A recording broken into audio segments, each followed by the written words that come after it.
বয়স হবে, পুরনো দুঃখগুলো ফিকে হয়ে যাবে, সম্পর্কের মায়াও দীর্ঘ হবে, শরীরের চামড়া কুঁচকে যাবে, মুখের ভলি রেখা আঁকিবুকি কাটবে, তবুও ভালোবাসা একটুও কমবে না। প্রিয় ফুলের গাছগুলো শোভা পাবে আমাদের ছোট্ট ব্যালকনিতে। গুড মর্নিং, গুড নাইট, আমাদের প্রতিদিনের কথা শুরু হবে।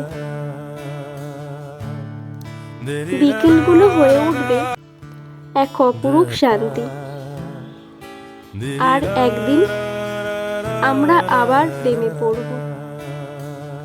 বয়সের শেষ সময়ে, শেষ গধূলির আলোয়, শেষ বসন্তের কোমল ছায়ায় শেষবারের মতো একে অপরকে জড়িয়ে বলবো ভালোবাসি, যেমন প্রথমবার বলেছিলাম, কিন্তু আরো গভীরভাবে বলবো তোমায় খুব ভালোবাসি, ভালোবাসি।